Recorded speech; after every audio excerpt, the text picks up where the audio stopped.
여러분, 한국 바이오 산업이 지금 엄청난 승부수를 던졌습니다. 그게 뭐냐면요. 바로 세계에서 가장 경쟁이 치열하다는 항암제 시장이요. 그런데 이 전쟁에서 이기기 위한 결정적 무기가 있다고 합니다. 바로 인공지능, AI죠. 오늘 바로 이 지점, K바이오와 AI가 만나는 이 흥미진진한 이야기를 한번 제대로 파헤쳐 보겠습니다. 네, 말 그대로 올인입니다. 이게 그냥 사업 분야 하나 추가하는 그런 차원의 이야기가 아니에요.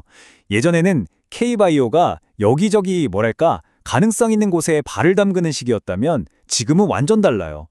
가장 어렵지만 동시에 가장 큰 시장인 이 항암제에 거의 산업 전체의 운명을 걸었다. 이렇게 봐야 합니다. 정말 엄청난 전략적 변화인 거죠. 그런데 여기서 바로 이 질문이 나올 수밖에 없죠. 아니, 전 세계의 거대 제약사, 소위 빅파마들이 꽉 잡고 있는 이 험난한 시장에서 과연 우리 K바이오가 어떻게 이길 수 있을까요? 도대체 무슨 전략을 가지고 있는 걸까요? 정말 궁금해지죠. 자, 그럼 그 해답을 찾으러 가볼까요? 첫 번째 단서는요, 바로 K바이오가 이 싸움에 얼마나 진심인지를 보는 겁니다. 이게 그냥 말로만 하는 게 아니라 얼마나 구체적이고 또 조직적으로 움직이고 있는지 그 스케일부터 한번 살펴보겠습니다. 지금 국내 대표 제약사들의 움직임을 보면 이게 보통 일이 아니라는 걸 알 수 있어요. 예를 들어 유한양행은 아예 혈액암 전담 파트를 새로 만들었고 삼진제약은 항암 사업부를 딱 출범시켰습니다. 이게 뭘 의미하냐면요. 예전처럼 그냥 연구 개발, R&D만 하는 수준에서 끝나지 않겠다는 선전포고나 마찬가지예요. 이제는 임상, 마케팅, 이 모든 비즈니스 과정을 우리가 직접 다 컨트롤하겠다. 이런 아주 강력한 의지의 표현인 거죠. 그리고 이런 자신감이 그냥 나오는 게 아닙니다. 다 근거가 있죠. 바로 유한양행의 렉나자 같은 성공 사례가 있기 때문입니다. 특히 미국 시장에 진출하는 이런 가시적인 성과를 내면서 이제 K바이오도 더 이상 국내용이 아니구나, 세계 무대에서 충분히 통할 수 있구나 하는 걸 명확하게 증명해낸 셈이죠. 하지만 이런 자신감만 가지고는 사실 좀 부족합니다. 왜냐하면 K바이오가 뛰어든 이 항암제 시장이라는 전쟁터가 예전하고는 게임의 룰이 완전히 바뀌었거든요. 자, 그럼 이 새로운 경쟁의 무대는 대체 어떻게 달라졌는지 한번 들여다보죠.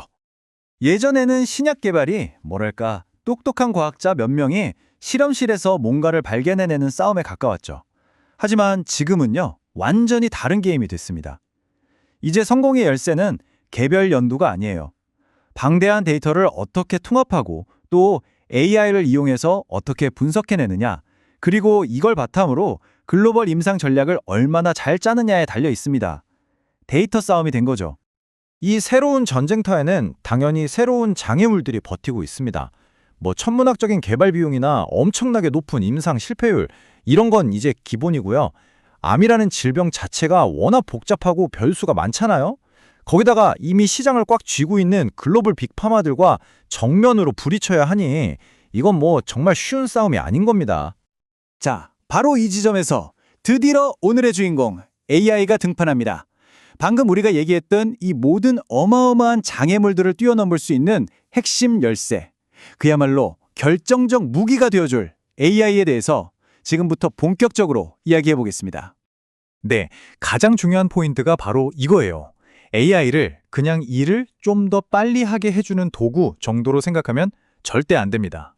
그게 아니라 신약 개발에 들어가는 시간과 돈, 그러니까 이 산업의 판 자체를, 그 근본적인 구조를 완전히 뒤바꿔 놓고 있는 게임 체인저라는 거죠. 그러면 AI가 구체적으로 어떻게 암이랑 싸운다는 걸까요? 자, 여기 세 단계를 보시면 아주 쉽게 이해가 될 겁니다. 첫째, 일단 수백만 개가 넘는 후보 물질들 속에서 얘가 좀 괜찮은데 하는 녀석들을 싹 골라내고요. 둘째, 그렇게 고른 애들을 가지고 데이터를 쫙 분석해서 얘는 성공 확률이 몇 프로쯤 되겠다 하고 예측을 합니다. 그리고 마지막 셋째, 이 약이 과연 어떤 환자에게 가장 효과가 좋을지 찰떡궁합인 환자를 딱 매칭시켜주는 거죠. 바로 이 문장이 AI가 왜 중요한지의 핵심을 딱 짚어주고 있어요. 사실 항암제 개발에서 제일 어려운 게 뭐냐면 암이라는 게 환자마다 다 다르다는 거거든요. 똑같은 암이라도 A라는 사람과 B라는 사람에게는 전혀 다른 얼굴을 하고 있죠. AI는 바로 이 문제, 이 이질성이라는 난제를 풀어주는 겁니다. 어떻게 방대한 임상 데이터랑 유전체 데이터를 싹 다 분석해서 이 약이 어떤 환자에게 효과가 있을지를 미리 콕 집어내는 거죠. 이걸 통해 맞춤 치료의 성공률이 정말 드라마틱하게 올라가는 거고요. 그럼 결과적으로 AI가 뭘 가져다 주느냐?